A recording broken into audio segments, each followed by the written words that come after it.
night craft talk. Tonight, we're going to the point. Yeah, you guys, it's late and it's night. Guess what that means? It means it's craft talk time. It is? Yeah. I thought it was pizza night. Well, some people feel like tonight's pizza night. It's Friday. I think it's pizza night. I had pizza earlier. Yeah, that's true. Probably. I think it is. Okay, hold on a second. I need to click over the screen, so I need to be quiet for a second. Yeah, I am doing the shares. Share.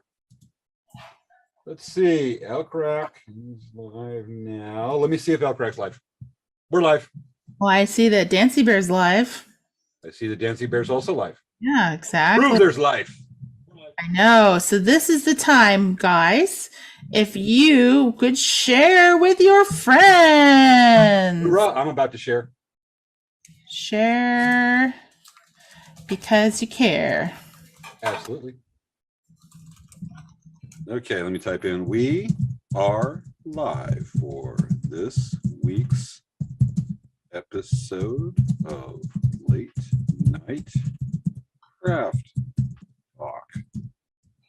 Tonight, cover See, the history and how to make. Can't type where the darn. Oh, like arrowheads. This is like how it is every time, guys. We always talk about this kind of next topic. And I look at what I type and I'm like, how did I do that? I make spell check explode. I know, and I like click all the people and I'm like, I wonder if these people appreciate or they do or they don't want to be included in this, because it's a lot of random stuff sometimes. Yeah. You know, I don't know. Let's see here. Candace, Cheyenne, Cassie. See, I was looking at all my peoples, my friends. I'm doing a share. Let's see. Share. There's Richard, and see who else would be interested in this. Maybe Shawnee. Shawnee, Candace. Whoop, not Shalou. I didn't mean to click Shalou. Let's see. Shawnee, Candace.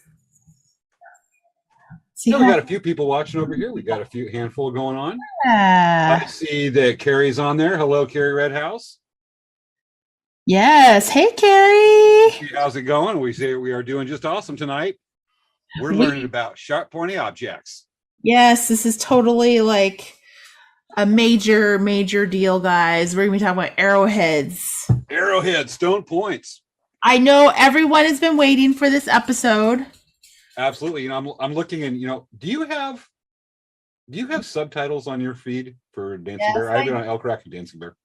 Yes, I see subtitles. That means everyone. Let's test how accurate it is. How now brown cow jumped over the moon in a silver bucket? Let's see if it gets it right. We got about 10 seconds till it comes on. I'm seeing it. Yeah. Brown cow jumped over the. Yeah, I got it. You know what? I wonder, does it know the word supercalifragilisticexpialidocious? I was totally about to say that. Let's see. Let's see if it comes up. Yay! Super calf. Yay! Our Light Night Craft Talk captioning machine is actually doing pretty good tonight. Yeah, Facebook. All right, let me try one. Let's give it a few seconds here and I'll do it. Mechaleka hi, Mechaleka Heidi ho. Let's see what we got. No, kinda, not really. No, but it's got Heidi in there. It's translating into German. Yeah. Hi, Maya. Heidi. We have Maya watching. Yay, Maya. Somebody that may be hearing impaired look at that going, are they talking about German names? Oh, my goodness. Multi-native crowd. All right. Well, hello, Maya. The president of the Friday Ninja Monster Hunter Squad is on. Yeah. Make sure you guys share our videos so you guys can watch. And share your fun adventures tonight with all your. Svea will buy you a puppy. Uh-oh. Or not. I thought James was buying a puppy this week. Nope, not my turn. Last week was my turn. last week. Last week was If my we forgot to mention it last week, whoopsie, but you have to keep your word. what? What the heck? What the heck? What? What the heck? Oh, I forgot to do the countdown. Oh no, really? Yeah. Oh, Yeah, let me take care of that. James, what the heck? You forgot to. I failed. We're about 5 minutes out, so I'm going to take it to 5 minutes. Let's go right here. Okay, we're at 5 minutes. Okay, yeah, we're at 9:58. Svea, this is what you get for hiring from Craigslist. How many times have I told you? Yeah. Oh, you guys would love this. My camera's off, but the cat is in the camera. In the camera? Yeah, he's like in the. You guys will get a full view of a cat. Hoorah, I guess. Yeah, the doggies are all here. The kitties here. So, folks, if you don't, we're going to give a little primer for tonight. We're going to be talking about such things as throwing spears. Yes. You can throw with a paddle. It's actually called an atlet, which is a throwing arrow. It's like 5-6 feet long, fairly thin shaft, and it predates the bow and arrow. It's the original bow and arrow way. And you have the atlatl, which is the thrower, and you've got this little groove notch at the end of the arrow, the throwing arrow that's super long. It's got some fletching, and you got this paddle in it. You throw it, and that, like I said, predates the bow and arrow, and you get a pretty long range with it. It's basically you give yourself an extra 3 foot of arm for throwing a little, skinny spear. Yeah. A little primer there, and what's some other things here? Primers for darts. Did you know Americans have low darts? Did you know that, Svea? Yes. Yep. Southeastern tribes. My nation does them. I know everything. Everything. Svea is going to impress you with her knowledge of points. Yes. Yes. This is like the guys that don't know cars go with sharp, pointy objects, and that's me. Yeah. I Exactly. couldn't tell you the difference between a Dodge Viper and a Ford Pinto. No, I'm not that bad, but yeah, I'm not real versed.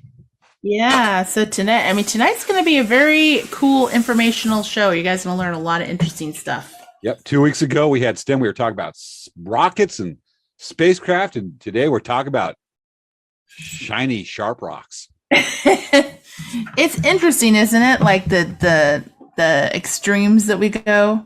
It is, and tonight's kind of a gateway episode to next week. Yeah. It really is. It is? What's happening next week? I don't know. Bling bling show. I have no idea what that means. Bling bling rocks minerals. Oh yeah, huh? You're right. I totally. Yes. Oh my goodness, you're right. We're doing that theme show next week without giving away the ghost too much to our audience. Yeah, we are doing such amazing shows. You guys are not going to want to miss out the next couple weeks. Yep. Maya says, I will share. Awesome. Wendy Hodge says, neat. The cat's in the cradle. Neat. Neat. Is that neat? Wendy tells us, is that neat? Like is in the nights that say neat. Neat. No. No. It's neat or icky whopping. That's why they changed the nights. Say they changed their names to the nights that say icky pong. They demanded shrubbery. See, the knights are crying right now. No, that's Princess Leia saying, "Pet me, please." I'm gonna go water. Are you good?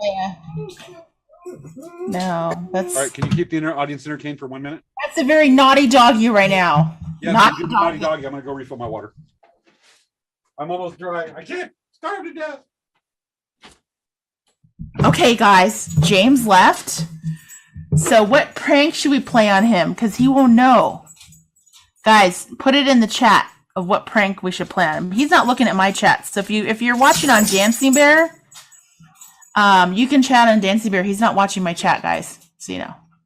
Let's come up with a prank for James. Because he always makes a big old prank about me. Like, he's like, oh, where's your shoe, Svea? You should ask James. Oh, you know what you should ask James about pie. You should ask him about pie, guys, okay? Ask him about pie. Okay.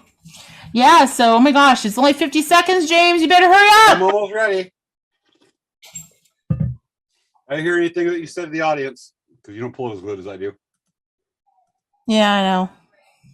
All right, we ready for countdown, folks? We've only got 20 seconds to go. Oh my goodness. That's crazy, huh? Can you believe this time? It always goes so fast here. It really does. It always just confuses me how fast it goes. I'm like, what? It's already time? All right, get ready for countdown. Let's alternate between us with 10, 9, 8. Here we go. Ready, Svea? Starts off. 10, 9, 8, 7, 6, 5, 4, 3, 2, 1. Showtime. Woo! We're showtime. Okay, auto advance. What you get when you mess with the slides.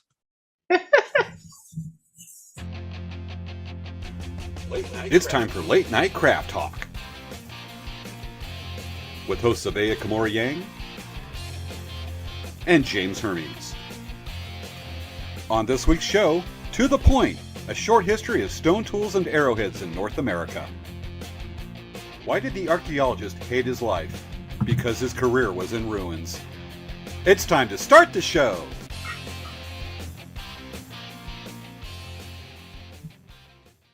What is up with that volume? Hi, how you guys doing? Which one's Svea? Well, They both have the eyes and the stare, but which one's Svea? You're confusing me. it's so funny. She's just looking right at the camera. She's like, "Hey everyone, what's up? I'm the new I think host. Svea's on the right. I'm the new host of Late Night Craft Talk." I think it's on the right. Yep, the head disappeared because of the purpleness. The other one, it's a ventriloquist, and the other one is fake Svea. It's so funny. She's just looking right at the camera. That's hilarious. She's kind of like, what? Tripping. She's just hanging out. She's like, "This is cool." She looks tired. She always has his face, so she's like, I guess so. All right, let's get it started. So, why do we do late night craft talks today? "Oh yeah, you're right, huh?" Okay, so hey guys, welcome to our show. If you haven't watched our show before, welcome. We do this show every week on Friday at 10 p.m. Pacific Standard Time, live or pre-recorded. Mostly we try to do live. Sometimes it's pre-recorded just because we have to go to shows and stuff. But hey, we're here for you. We're here to entertain you. We're here to educate you. We're here to basically make your Friday nights wonderful. So make sure that you click down below, like and subscribe to our Facebook channels and our YouTube channels. Yes. So James, hey, what's happening in Elk Rock this week? Oh, we're back to Palm Springs Village Fest going once a week. There was a little bit of rain during there in December. We had to miss a couple of weeks, but we're back. We are getting ready for a time when we will be at Dancing Bear and Elk Rock. We'll both side by side. You will find us at the Saboba Per Cap this Thursday. Yes, we're going to be at the Per Cap. Woo-hoo. Yes, and that's going to be awesome. We're going to be side by side. You can see Svea and I both in the same place. Yes. Unfortunately, the website's still down. I'm still fighting with the company on SSL, and it's going to come to a head this weekend. It's got to be covered. Then I can start getting stuff up there because I'm getting emails from people asking, "Dude, when's your site back up?" I'm like, "Believe me, I'm working on it." It's turned into an epic. It's kind of ridiculous. But other than that, so a little break. I got some cool stuff to show on the Elk Rock website of a river trip last weekend, but I'll get into that as soon as we hear about the cool stuff at Dancing Bear. James, really quick, you should give everyone your personal phone number so they can place call and order you every minute of the day, 24/7. Let me get that number up right now because that is actually a really good idea. 555. No. I'm about to post the real number. It's going to be 760 715 5555. I was about to give your phone number. You know what? If you gave my number, I'd say, "Oh, this is Elk Rock. Okay, what's your credit card? Okay, we'll charge you $1,000." I totally set up a Google Voice. My email is info@elkrocktrainers.com. I would totally set up a Google Voice and say Dancing Bear when they come up and go, "Hey, this is Dancing Bear. Where we do sell beads." Oh my goodness, terrible! We don't sell beads. You're terrible. The bear is actually British. Princess Leia does not approve. She's looking away from you right now, and she's making her head disappear. I'm looking away from you. She's like, "I'm looking away." I am too. She's All right. You guys don't even know how happy she is. She's sitting here with me doing the show. She's like, I'm Does so she happy. know how to use her legs? She actually does, but she prefers to sit on my lap or have me hold her. All right, because you're like that guy, that bad guy from James Bond from Spectre, who's always petting the cat. And if you set the cat down, the cat's like, I don't know how to walk or stand. Yeah, and then she gets up and she starts walking around like blocking the camera Right like for the camera. right now. What camera? We Yeah. could do a proctology exam with your dog right now in the webcam. Okay. All right. Okay. What's going on with Dancing Bear? Yes. So, Dancing Bear. This is funny, right? This is hilarious. Like Princess Leia is just walking around in front of my camera. Okay, sit down, Princess Leia. Okay. So this week at Dancing Bear, we sent out a whole bunch of packages to all of the CDCR locations in California that has a Native spiritual leader. So that was pretty cool. And we got our first order last week. So it's a little bit of a learning curve. We're getting it. We're figuring it out. So we sent out catalog sheets and we sent out order forms and we sent out color cards. So it's pretty cool. We're getting there. So that was what we're working on this week. And let me think, anything else? We did if you guys get a chance on Thursdays, we do our live every Thursday at 2 p.m. And I changed the name of it to Dancing Bear Weekly Update. And every week, I'm going to show you some new products that come in. I'm going to show you how to use some new products or teach you something interesting. This last live that we did, I showed people what the basics of a jewelry making toolbox or a beader's toolbox should have in regards to tools, and talked about like what kind of tools, like how they work. So actually, I also showed you guys how to make earrings. So that was pretty cool. So every week I'm doing that kind of thing at 2 p.m. on Thursdays. And this Thursday coming up is going to be kind of a little unique because we're going to be in Saboba. So I'm not quite sure how I'm going to do that. We'll see.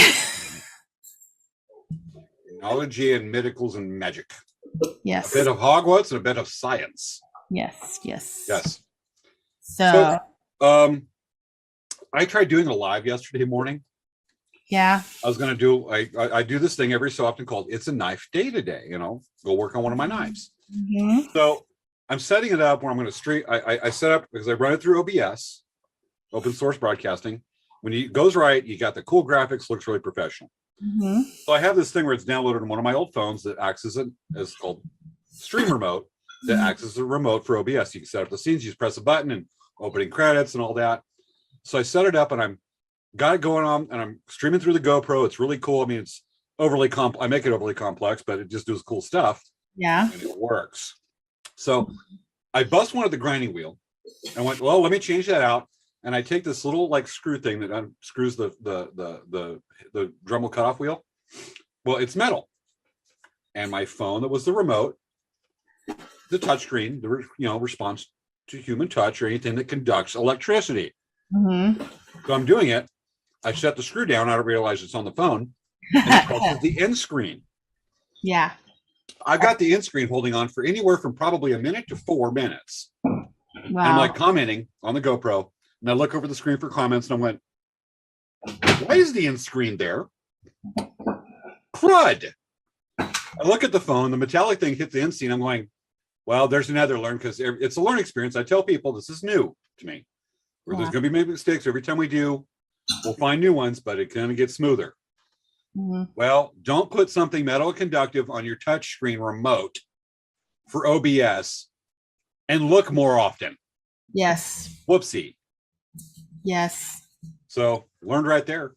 Just a little bit. Other than that, I think, should I tell the eagle story from last weekend? Well, sure. All right. So folks, last weekend I was on the river. That just is so rare with me. You know what? You're never on the river, James. Never. Well, I want to be on the river, not in the river. So last weekend I'm paddling my kayak on a 3-day, 34-mile trip with one of our former guests on our show, Helen Howard.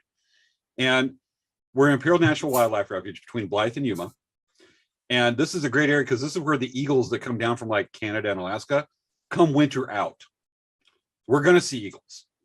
We counted 9 eagles, 4 osprey, 3 hawks, coyote, 5 raccoons, and a beaver. But what's amazing is we're only 2 miles into the trip. We're starting to get that territory.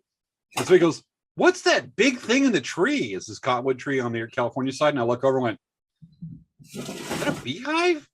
It's heavy. It's making the branch bend down. I get over there. It is this huge golden eagle. Unfortunately, I don't have any good pictures, but this huge golden eagle. Normally when they see it, they're not much for people. They just fly off and you're like, dang, that thing's big. This eagle's just chilling. Like he's just chilling. And we're like 30 feet from this thing. Wow. It's huge. This thing's got to be a 25-pounder. Yeah. And it's like, looks over kind of like, what's up, dude? Still. Okay. And we're like, he's staying there. This eagle's got to be the most chill eagle. Just wow. like, I call him Surfer Eagle. He was so laid back. Wow. And I'm like, and we're like, we're close. We're like, holy cow. And then like a mile later, we see 2 bald eagles on a sandbar that are, because it's mating season. And then we're cruising by, and then all of a sudden they take off, kind of like, dude, you killed the mood, man. You're like the third wheel. But a big stark difference from that first golden eagle going, what's up, dude? It was trippy. But it was just that golden eagle. We're like, dude, you're not wound up, because they are highly wound creatures. All right. So, hey, James, I want to tell you something you don't know about me. Do you know that my high school mascot is a golden eagle? So I'm really a golden eagle. I thought it was an aardvark. No. I never asked. Well, it's better than mine. Ours is a Raja that's considered, well, just say it doesn't go well with political correctness now. All I have to say is I'm a golden eagle. So anyway, okay. I'm going to tell this story, and I'm going to paraphrase it to make it look cleaner. Okay. Why does an eagle walk? Why does an eagle walk? Why does an eagle walk? Because it can. Because it's so full of crap it can't fly. Folks, take that nickname. Look for somebody that boasts a lot. Call them Walking Eagle. All right. Oh, terrible. No. Yes. Okay. So yeah, let's go forward, because that was just killed it. I love it. That was all right. Let's get started with the subject of the show tonight, folks. Let's get to the point. What's the subject of the show, James? The subject is, let's take a look. On tonight's show, To the Point, a short history of arrowheads and stone tools in North America. Wow. Yes, it is. Gonna be awesome. And that picture's original. I took one of my obsidian points, my knife blades, and some deer antler, and Hyde went, let's make a cool picture. Which is this one? Yeah. You didn't make it as your background. No, I just needed to do purple today. You always do purple. Mm-hmm. I'm adaptable to the show's theme, and you're like, purple. Purple, yes. Hey, Svea, just tell me about arrowheads. It just makes me happy. Did you notice something? Are you wearing earrings? I went to a dinner tonight, and the theme was 1970s and 80s, and I went as James Bon Jovi. Oh, James Bond. Well, you're wearing earrings right now? Oh. Yeah, it's an ear cuff with some abalone hanging down. So I went as James Bon Jovi, and I went like, bandana, like kind of like Steven Tyler with all the bandanas and the hair coming down, fancy floppy hat, like you see like rock stars in the 80s wear, the mid 80s. And I wore that as kind of the thing going. I just grabbed it in my inventory, went there, and I was looking at my camera going, oh, I still have it on. See, Patricia says there's nothing wrong with purple. See what I'm saying? I didn't say there's anything wrong with purple. It's just Patricia knows. Always purple. She knows. Okay, guys. So, stone knives of North America. In North America, North American archaeological terminology, a projectile point is an object that was hafted to a weapon that was capable of being thrown or projected, such as a javelin, dart, or arrow. So, like throwing arrows like we were talking about, like the atlatls at the beginning before the show. Exactly. Cool. The original projectile points were made from bone or a hardwood that was grinded into a shape. Over time, the use of shaping stones into a point was developed. Did you know that, James? They didn't know how to. At the time, they didn't know how to work stones, and so they just used the most material they could find, which explains why you don't find a lot of earlier arrowheads, because they just didn't. Yeah, and there's termites. There's termites and such. Got it. Cool. Very scientific. Very scientific. Stone tools, including projectile points, can survive for long periods were often lost or discarded and are relatively plentiful, especially at archaeological sites. They provide useful clues to the human past, including prehistoric trade. A distinctive form of point identified through lithic analysis of the way it was made is often key diagnostic factor in identifying an archaeological industry or culture. Scientific techniques exist to track the specific kinds of rock or minerals that used to make stone tools in various regions back to their original sources. So that's pretty cool. So that they can take one arrowhead, the mineral an arrowhead is, trace it back. So like, because I mean, Southern California is a prime example, right? Mm-hmm. There's no really good arrowhead material in Southern California, especially like San Diego County. So if you find like an arrowhead, it may be churred or obsidian, which means it was traded from like Central California or even Arizona or New Mexico, right? Because, diamonds don't, but not diamonds are certain areas, Yeah, I know. It's North America back in the day had its own version of the Silk Road, right? It's all trading. Yeah. Yeah, I remember hearing a story like macaw feathers from Central America being found in sites in Canada. Mm-hmm. Some of the old mound builders. I mean, that's really extensive. Yeah. That's pretty amazing. Yeah. So there's different types of projectile points. Slide 1. So this is our first slide. Projectile points fall into general types: dart, javelin, or spear points, and arrow points. Larger points were used to tip atlatl javelins or darts and spears. Arrow points are smaller and lighter than dart points and were used to tip arrows. Projectile points come in an amazing variety of shapes and styles, which vary according to chronological periods, cultural identities, and intended functions. Okay, I'm digging that. So the different parts. All right. So we're going to see a lot of cool pictures of arrowheads later on, like really cool ones. Yes, exactly. Taking it on a diagram just to give the basic idea of shape what they're about to see. Exactly. That's cool. So we have Clovis points. The oldest stone points in North America are called Clovis points.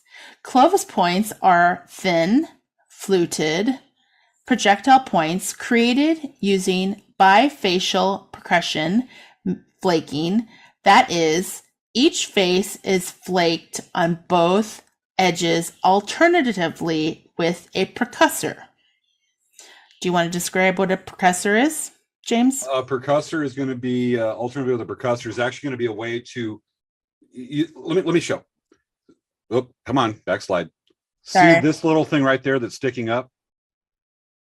Yes. Right about centered. That actually is a lip that is created by the ones that make that flute, that groove up the middle from the bottom up. So from like come on thing, from here up to that point, they actually create a place where they can start napping up to create that groove up there, which is very distinctive and very hard to do. Mm-hmm. And that's what they're talking about, that lip, the percussor. Mm-hmm. And so they can use that lip to start grinding their way up. That's the distinctive part. Mm-hmm. To finish shaping and sharpening the points, they are sometimes pressure flaked along the outer edges. This is an example of how stone points distinguish a cultural group. I love that Clovis point. That is so classic. That's really nice. Yeah, let me come on, think slide, go. Okay, here we go. This is various Clovis points. So these are stone points that date back to 1300 and 1500 years ago. And is that right? 13. This is 13 to 1500 years. Okay. 13,000 to 15,000. There were some zeros apparently missing. Oh, yeah, some zeros missing. I was going to say 1300. Correct. Okay. Anyway. Years ago, okay, let me start this over. These are stone points that date back to 13,000 and 15,000 years ago and are found in North America as far south as Venezuela. The first documented finding of one was in Clovis, New Mexico. Hence, they're named Clovis. Clovis points, along with other stone and bone or ivory tools, have been identified in over 24 artifact caches. These caches range from the Mississippi River to the Rocky Mountains and Northwest United States. There was once a fluted obsidian point found in Baja California that was believed to have been collected from an alluvial fan. There have also been Clovis points found in an alluvial fan in the Mojave Desert near 29 Palms, California. Yeah, matter of fact, one of the people that found that Clovis point, which are very similar to this, but they're made of chert. Mm-hmm. I know one of the people that was on the archaeological dig and they found the Clovis and they're telling me about it. And I'm going, oh my God. It was, I was a kid in a candy store. I got to see one of those Clovis points in the private collection over there. It was found on the Marine Corps base there in 29. What's called the Marine Corps Ground Air Combat Center. God, that's ingrained in me. But to think that thing was probably hunting mammoth is humbling to see it. Yeah, I've actually never in my lifetime seen or found an arrowhead out and about. Yeah, I want to address that toward the end of the show on that one too. It's not a cultural thing. Anyway. Little is known about the people that made the Clovis points, but are believed to be the first distinct cultural groups in North America. For a fun fact, there was once a cache of Clovis points and other stone tools found near Boulder, Colorado. There was a horsehair and a camel hair found in the cache. These animals that roamed North America during the last ice age. These are the animals that during the last ice age. So it's kind of crazy that they found that together. I mean, yeah, we're talking woolly mammoth, horse, camel. Mm-hmm. Lions were in North America during the ice age. That's pretty amazing stuff. Yeah, pretty cool. Yeah. Okay. All right. Folsom points. Is this a Folsom point? No, this is a Clovis. That's a Folsom. Yeah. Oh, it is? Okay. Sorry. Folsom points are are a distinct form of napstone projectile points associated with the Folsom tradition of North America. Folsom points are a distinct form of napstone projectile points associated with the Folsom tradition of North America.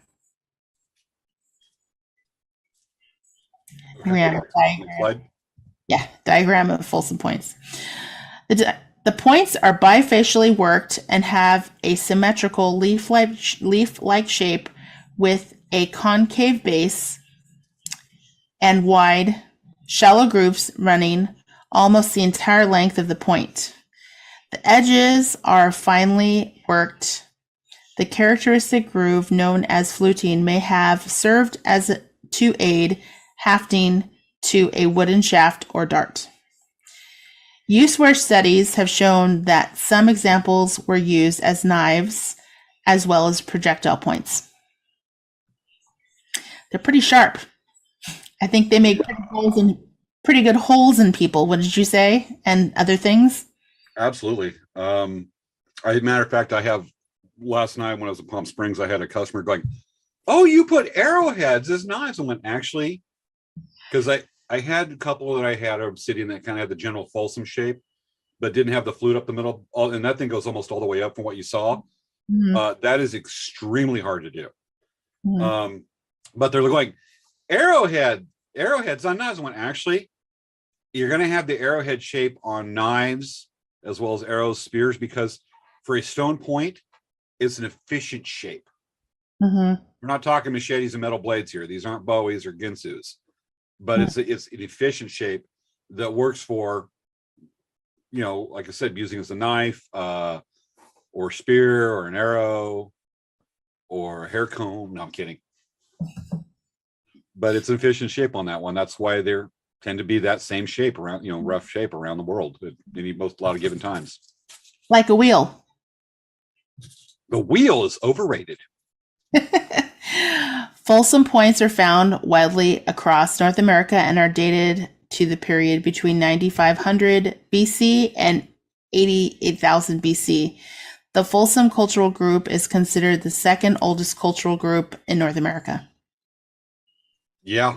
There's some archaeologists. I hate talking with archaeologists, because I tend to go with tribal tradition.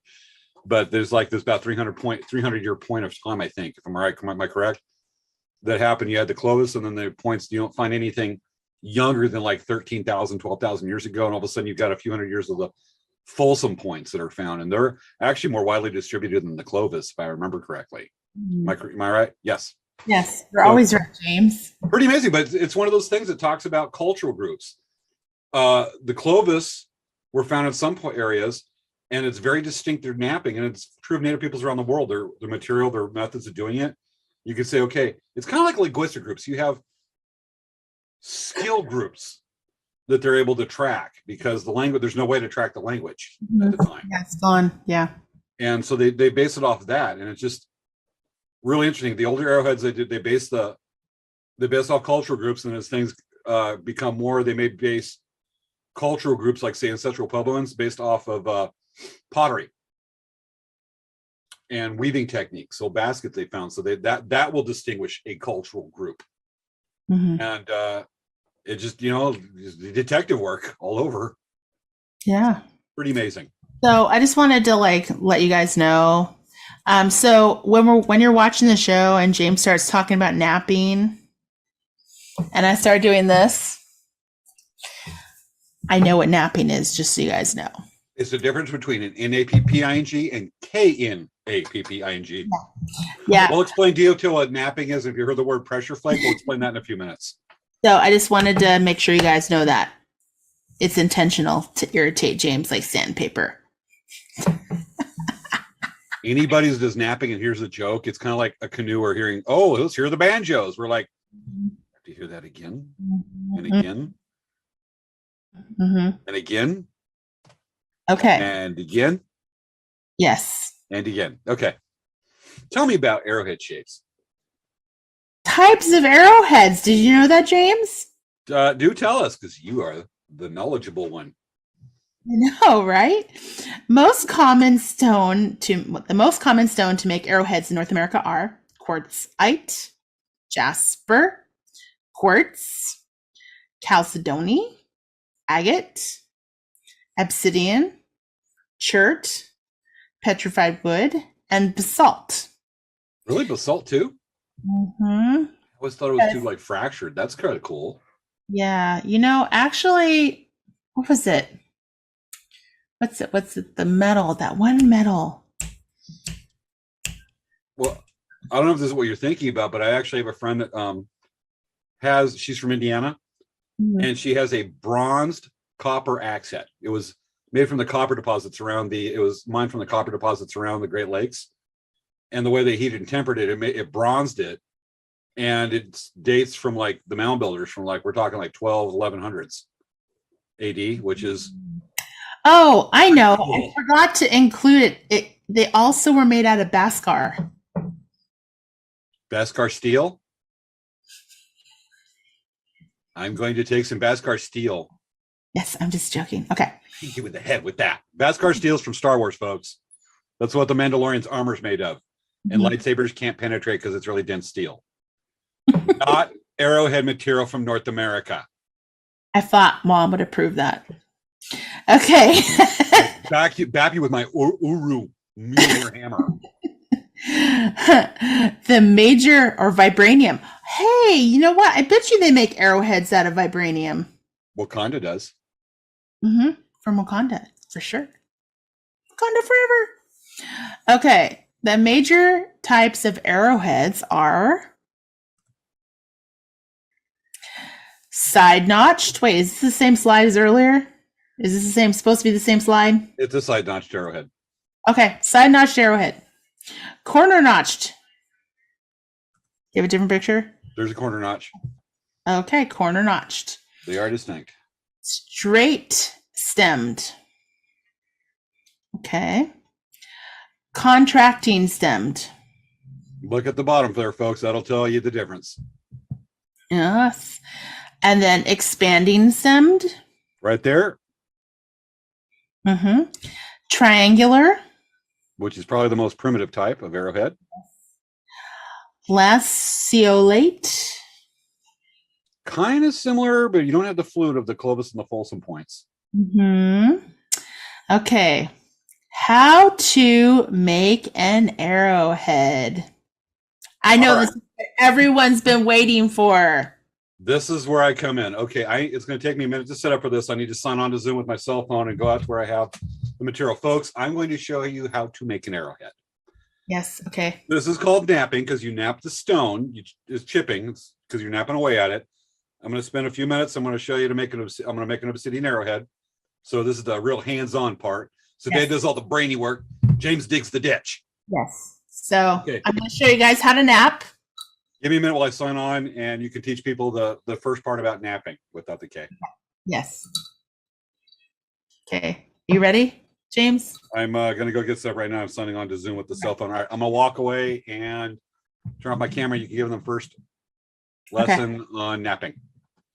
Okay. So guys, the first thing you do about napping, is usually get like a pillow and you kind of lay down flat.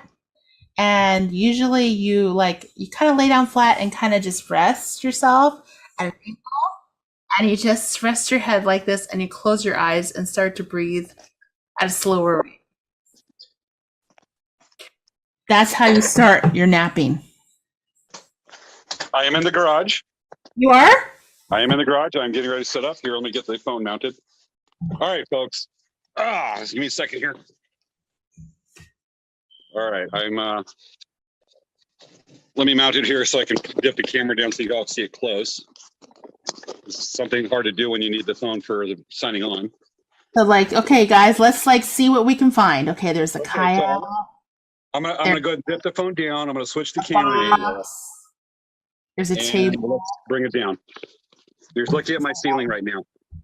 There's a light. You see the light, Svea? So there's a bar attached to the wall. There's a wire hanging out that might be an electrical hazard. We don't know. There's a finger. And now we're looking downward. Okay. Now we're looking at the ground. And I'm going to bring it down so you can get a good look at what I'm about to do. And there's lots of wires on the ground that are probably connected and probably are an electrical hazard. No, they're not really. Okay. First thing I do is I put on, I'm going to bring the phone down a little bit closer, but first thing, when you do this, because it's sharp, I'm doing this to keep any of the obsidian off my lap. When we get done, usually I nap this over in the side yard, but not going to happen this time. Okay, what you're seeing is the arrowhead's going to roughly look like this. This is obsidian. Is that coming out okay? That looks great, James. Is it a good angle? All right. Yeah. So we're going to take this chunk and we're going to work it. I'm going to use this material. Sometimes, depending if I need a big chunk, I'll use metal, but generally you want to use deer antler, like these chunks right here to do it, because you actually want something softer than the stone because you're doing a controlled fracture of the stone. Let me turn this around right here. And of course, my cat has to come in the garage and start meowing. Of course. Perfect timing. So one of the things I'm going to do first is I am going to, because this obsidian, this stuff's nasty, I put on safety glasses to protect my eyes. That's smart. As much as Svea tells me not to. And because it's fine glass, I'm doing controlled fractures and it's glass, it's naturally occurring volcanic glass. I don't want to breathe any of that stuff in. Yeah, it's probably not smart to be breathing glass into your lungs. No, and no, it's not. I'm told this. And okay. To my cat wants in the house and I'm going to say no. You probably hear meowing off to the side. I could tell I was drilling deer antler because I could smell deer antler in this mouth, which it is time to replace it. All right, let's dip it down. I'm going to move this arm right here and get a little bit closer. Okay, you're not looking at your picture at all. Huh? You were not looking at the wood piece at all. You need to scoot down more. No, I know that. I'm just dragging the arm so you can get a closer look as I nap it. Okay, here we go. Okay, there we go. So we start off with let me look at the right piece of antler here. Now this is called pressure flaking because I am putting pressure on there.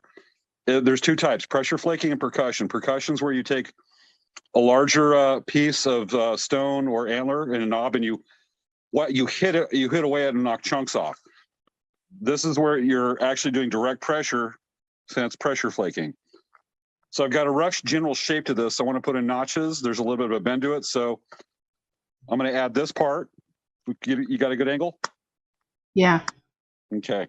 So I'm going to take this part that's kind of bigger.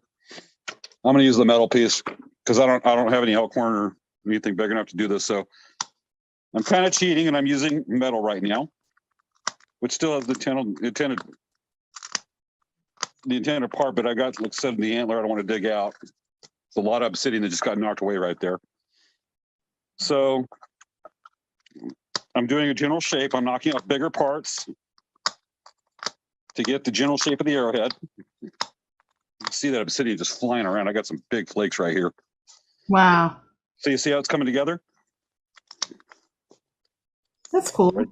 Right there, right there. It's kind of funny. I like to tell the story of one time when I was taking a group of anthropologists and naturalists down canyon country in Utah, and we're visiting chip sites, which we will actually see a cool tour of one tonight.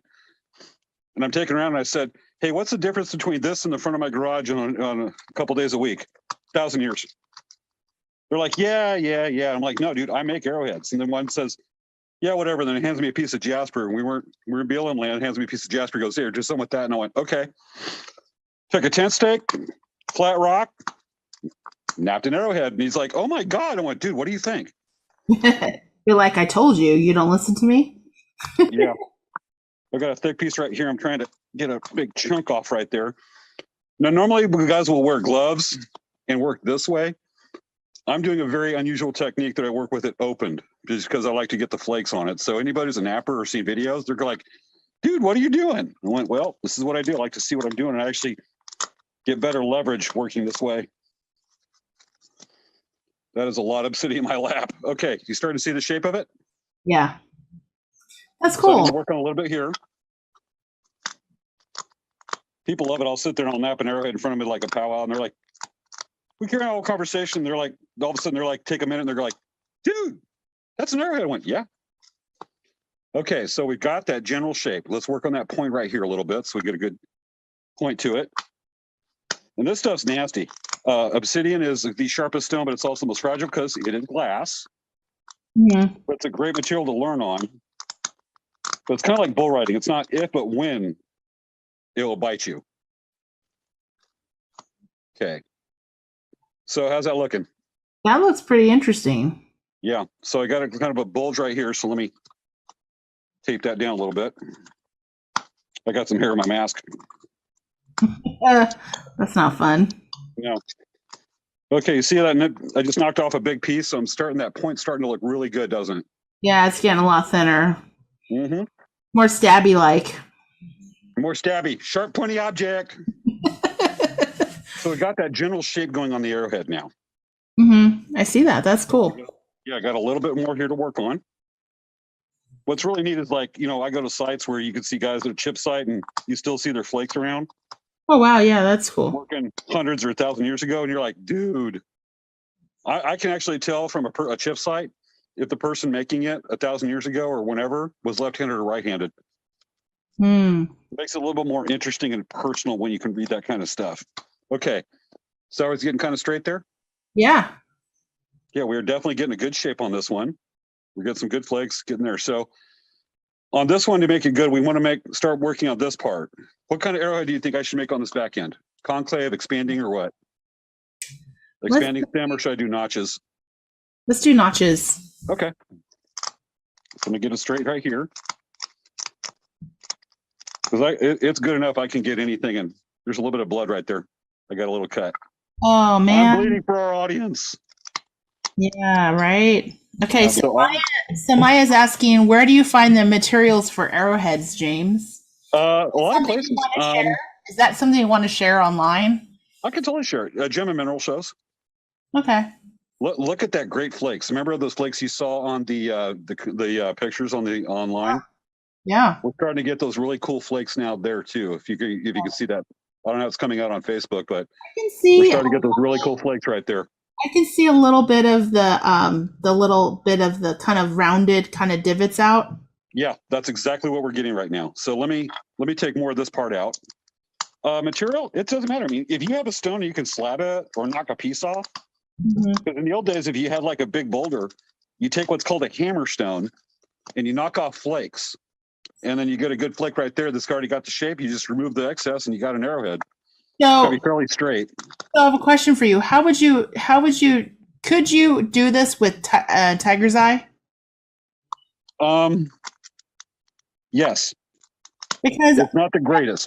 It's not Yeah, a hard enough stone, actually. really, because tiger's eye, like we got a big slab of it, and I'm like, it was seriously a huge slab. It's like 8 or 9 inches by like 6 or 7 inches, and it's like 2 inches thick. I'm like, how could anyone cut this? I mean, it's like seriously a really hard piece of rock. Well, the thing is that not all rocks are different. You have to have a grain to it, and it's solid. That's why you hear your flints, your cherts flake better. I think, honestly, I don't think tiger's eye is solid enough. Mm-hmm. You know, marble actually doesn't do the job. But like basalt, I was kind of surprised about that, but I could see it depending on how solid the basalt is. Yeah. There's actually some stones like over in Texas called novaculite. Mm-hmm. You actually have to temper the rock like you temper metal. Mm-hmm. You have to heat the rock up and temper it just like a metal does to be able to work it. Mm-hmm. So we're getting the general shape in the back end. I'm going to go ahead and start trying to notch it a little bit. It's going to be kind of rough. Mm-hmm. Do a little bit of shape in here.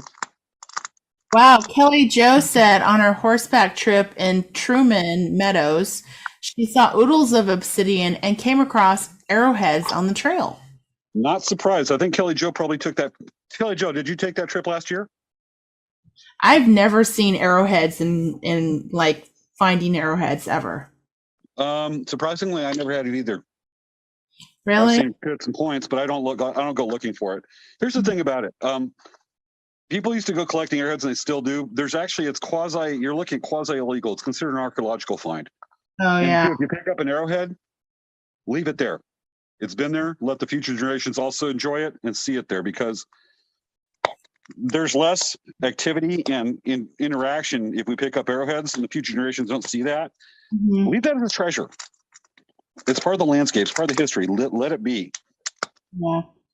And then two, again, there's the legality of it. It's federal law. It's considered an archaeological site. You don't leave it there. All right. What do you think of that first notch? That's pretty cool. Yep. All right. Let's get the next one going. This could be a little bit rougher. I mean, I could spend some more time, but we're going to definitely get a workable arrowhead out of this. Mm-hmm. So do you think that when the people that were making these arrowheads back in the past, if they accidentally chipped it too much and knocked a point off of it or knocked a corner off of the bottom piece that you're working on right now, so be like, they're inventing new cuss words if they do. Huh? They're inventing new cuss words. All right, you see that? What's that look like? What kind of notch do you think that looks like? That looks like a notch. Yeah, it's kind of rough because it's really thick on here, and I'm kind of speeding through the arrowhead making process, but that is a very workable arrowhead. Cool. So what do you think, folks? What do you think, Svea? Should I do a little bit more, or you think we got a good shape? I think we got a good shape. I think we do too. I'm just going to do one more flake right here. There's been plenty of times I want to make a long piece, and I'm like 3/4 done. I did this on a Facebook Live once, and I was not with a spearhead. I did one little chip. Thing broke in 3 pieces. I'm going, all right, folks, I'm going to stop the video for a couple of minutes because I need to go express myself. So we got an arrowhead. Kelly Jo said that 2 years ago she went on a mule pack trip to see Mustangs. Maya says, very interesting, really interesting. Kelly saying nice. Carolyn saying looking great. Awesome. Okay, so I just got done with that piece. I'm going to go inside. And Svea, if you want to go ahead and talk about napping a little bit more, I will be right into the office. And share that. So let's see here. So during snapping, right? So after, remember I told you, you like close your eyes and you breathe in and out slowly. And you breathe out slowly and you just relax. And when you open your eyes, you've napped. I mean, how great is that, right? Right. Okay, let's see here. So that's the story about napping, guys. I don't know. What did you think? What did you think? Did you like my story napping? Yes. Yes, I did. Yes, exactly. All right, let me get the gallery view going here on the computer. All right. So that's the arrowhead. Yes, very nice. Very Very nice. cool. Oh yeah. Why are you foggy? Maybe you have a brain fog. Oh, it's not brain fog. I was still safe from this arrowhead. That's Matter of fact, a very large arrowhead. should I show off one of my favorite arrowheads? Because I don't usually collect them, but if I really like a piece, I'll buy it for myself. Usually, otherwise, I'm trying to turn it over, pay the bill, but this is some piece that's really extraordinary. I will keep it. And should I go ahead and show my opal one? Yeah. Let me bring it up. Okay, give me a second here. All right, folks, what we're going to show is when I was at a powwow here about, probably, let's see, 2002. So this had to have been about 14 to 16 years ago. I'm at a powwow up in Ridgecrest, and there's this guy up there named Doug Carner, who is an amazing napper. Not the sleepy kind, the kind spelled with a K. And he makes what's called bird points. Bird points are arrowheads that are very small, designed for hunting small game, like squirrels, whatnot. Yeah, because you don't use the arrow that's the size that's on your wall behind you to hunt a bird. That actually is about 7 inches long obsidian point. It's ridiculously long. It's actually too big to be a practical use for a stone blade. Actually, it looks like it's about 3 feet long in your video. Yes, the power of Photoshop. Mm-hmm. All right, let me get this one up. Let me show. This is a matter of fact, it's sitting right here. That's a bird point. Okay. That's made of Cooper PD opal. Doug Carner made this. He showed it to me. Do you have a photo of it up close? It's coming up right now. Okay. Okay. So folks, be prepared to be amazed. Ooh. That thing is pretty. Wow. And you saw from when I was showing up, it ain't very big. It's about the size, it's about the width of a quarter. Uh-huh. And Doug showed this to me. He goes, hey, look at this. I want to show this to you. And the dude's just a phenomenal napper. All Wow. the bird points. It's so he paid for his Harley. Fire in there. Yeah, the fire in it's amazing. Fire in there. That's beautiful. Cooper PD opal. His dad was a miner. Wow. That is really Oh yeah. So the dude comes up and he's like, take a look at this. I'm going, oh my gosh. I'm like, this is amazing. Dude, you're not getting this back. He's like, I went, I love this. I do. I mean, I'm keeping it. I'm not selling this sucker. He goes, you want to trade? He goes, okay. I went, how much? He goes, well, it's opal, 400. I mean, it's a nice piece. I went, I have no problem paying that. You want cash, part cash, trade? What do you want? He goes, well, I'll trade. I went, okay. And he goes, and he's real timid. And he's looking at this like really nice piece of old silver I had. And he's looking at like really high-end pieces. It doesn't take much quickly to add up to $400. And this is 15 or so years ago. And he's like, this okay? I went, dude, yes. I'm thinking I can make money, but I want that opal point. He's like, you really want that opal point? When I'm in love with this thing. It's really beautiful. Oh, it's amazing. I've had people from the Smithsonian look at that going, that's cool. Mm-hmm. And I'll bring it out to him, but that I got to show. We're talking about I got to show the opal point. What's amazing is opal's such a soft stone. The fact that, dude, it's like napping butter. It is so soft. It breaks. Oh, let me tell you. Oh, yeah. Oh, if opal gets too cold, it actually will just break. Yeah, it's such a soft stone. Anybody that can nap that is tantamount to a gem cutter. Mm-hmm. It's amazing. I have an owie from napping the arrowheads. I have a little bleedy spot. Wow. That's not I'm gonna good. wake my mom up and have her kiss my boo-boo. All right. Oh So I talked a little about chip sites. Should we take a quick tour of a chip site? Okay, so James, we're running out of time. Yeah, we are. It's a 3-minute video. Okay. All right. So let's watch it. We can talk. We can do a follow up next week briefly with this, and like I said, it's a carryover anyways. Yeah. All right, folks, we're going to give you a tour now. Last September, a lot of you know I like to go up to Utah and take a tour of. I like to tour. It's called Lapid Stillwater Canyon Canyons National Park, and I put together a little video, what's called a chip site. And this is going to explain a lot about the beginning process of making arrowhead. You saw the end process once we get the material, and I'll talk probably a little bit about hammerstones. Here it is on the spot. Really quick, James, I just want to say, yes. Vivian said that the farmers in Indiana still plow up arrowheads in the fields. And the best time to hunt for arrowheads is in the spring after the first plow. Yep. I have some friends that do that, have showed me points that they've collected to this day. And they're like that. I mean, just think about them. Any area where you're around Cahokia, the Mount Belder territory, you're going to find arrowheads in those fields, especially in a floodplain. Just imagine the activity that built up that many arrowheads over millennia. Yeah. Did that. It's pretty amazing. All right.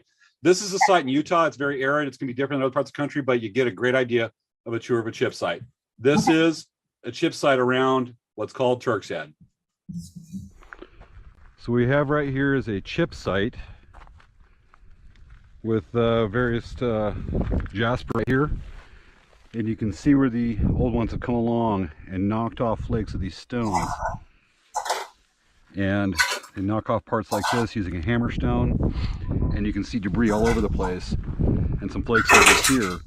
And they take these, collect the flakes, and go back to where they have some village site and the granaries over there at Turk's Head where I'm pointing now. This little cut right here, see right there, is actually a canyon, and down there's the Green River.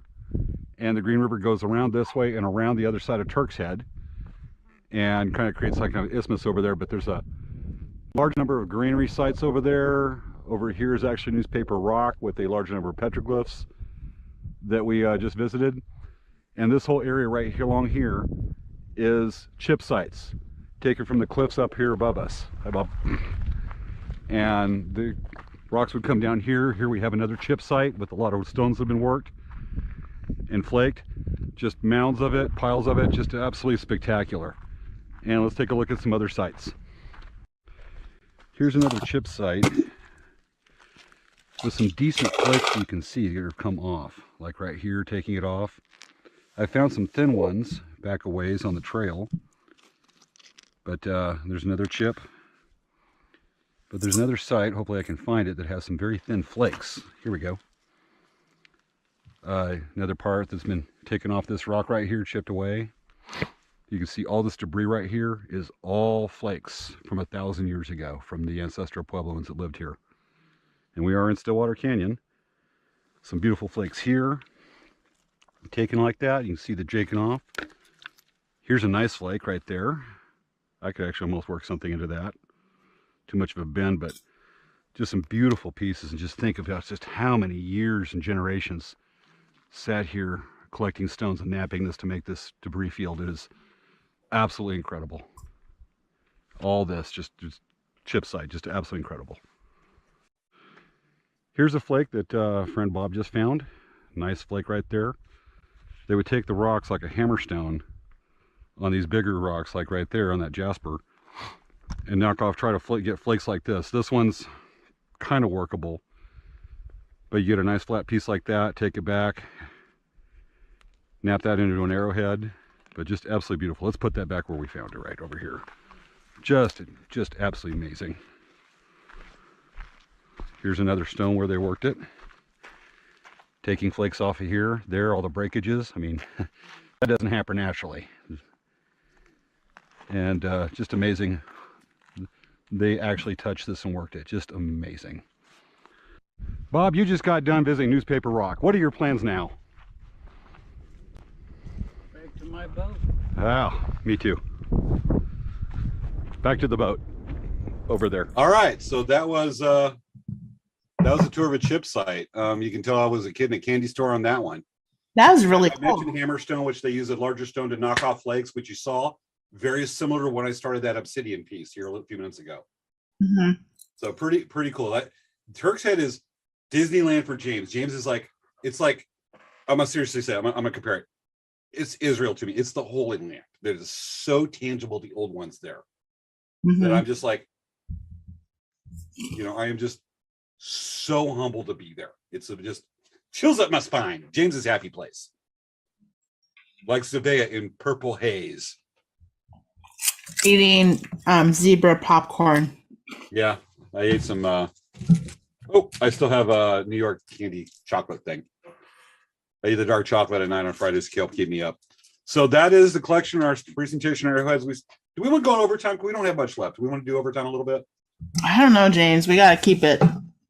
We got to be good. We have 4 minutes. All right, let's go ahead and we'll do a little follow up with it next week. But next week's show is stacked. Yeah, for sure. Let me get next week's video lined up for that, and we'll talk about it next week. But folks, there's so much we could do about arrowheads. We could talk about arrows. Svea and I are talking about bringing this into a future show in the next few weeks, just to talk about the types of arrows to make, and that can be done with the stone arrowheads. So this might be a precursor to that. All right, let's go ahead and introduce, since we said this week's a lead into next week. Let's go ahead and show off next week's show. Ready, Svea? Yeah, what's next week's show, James? Tell us. Rocky Bling Bling Show. Yes, folks, we're doing a Rocky Horror Picture Show theme a little bit. We're talking about minerals, the kind of stuff that can make pretty rocks for jewelry and whatnot, and pretty beads. We're going to talk about all those really pretty stones that when people say rock hounds, they're thinking about like all those really pretty rocks that are all kinds of pretty colors, like purple, turquoise, purple turquoise. That's right. Turquoise, shiny browns that are reflective, like tiger's eye. Yeah, or the rocks are like frozen water in time, or pretty opals. You actually got opals in Joshua Tree. All right, let's go ahead and see if we got any comments from our audience right now that we need to cover. Woohoo! Wendy Hodge says, very astute of you. When we talked earlier about the Knights that say nee. Liked seeing the napping. Thank you, Kelly Jo Miller. Maya, woohoo. And why do you have to keep it an hour? Maya, why do you have to keep it an hour? Do another Arrowhead show. Maya, we got to keep consistent. Okay, so Maya, let me tell you a quick story. And we'll not go over this hour. Okay. So we had suggestions from major network industry producers. And they said, you got to keep your show at an hour. No overtime. That's why we started doing 1 hour shows and keeping to the 1 hour, because we're trying to really form our show into a special 1 hour show. And soon it will be picked up by the major networks on Facebook and YouTube. Yes, exactly. Major networks of El Crack Traders and Dancing Bear. Exactly. We try to keep it an hour because it's too easy to go 2.5. And we did the first few months we were on the show. We were doing it. And we would wake up dead on Saturday morning. We got shows now. It's a little much. We got to keep it an hour. All right. So James, hey, we have 2 minutes. What are we going to do for that 2 minutes? Why don't we dance? Okay. But wait, you got to do something first, right? Closing credits? Yeah. We still have a minute to closing credits. I want to talk to Wendy and Vivian and Maya. I want to hang out. Dude! Okay. We got to hang out. Tell me a joke. But okay, I understand. I just did an hour today. We're still. Hey, I just did a reactment. Did you see it? I'm like, okay. So can we start my act? Dude.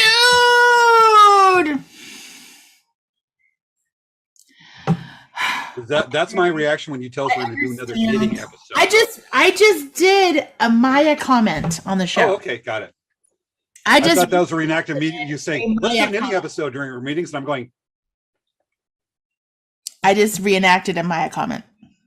Got it. Cool. It's that time. Pointing at me, I'm getting nervous, dude. All right. We got to end it. Okay, she says she's laughing her butt off. I love your knowledge of sharing of arrowheads such as Clovis. Okay, let me say it one more time. Laugh my butt off over here. I just reenacted another Maya moment. Okay, can I try it? Yeah, I want you to try. Laughing my butt off.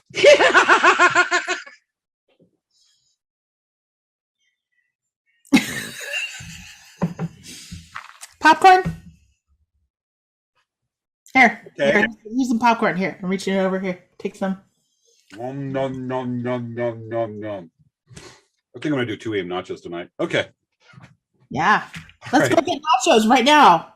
James, you and I, let's just go. Seriously, we got to do that as an episode. All right, Okay. folks, it's 11.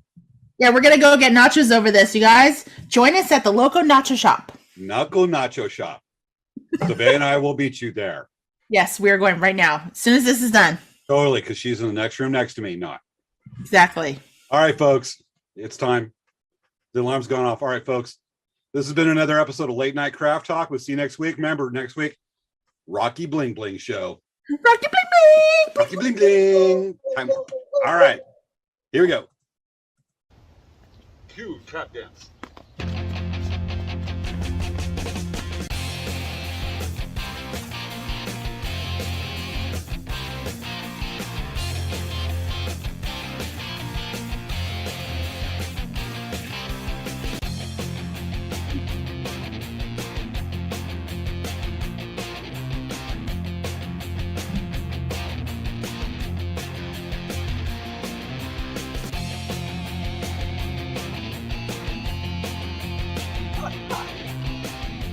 Oh, ain't he cute?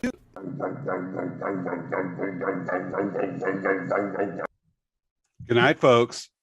Good night, everyone.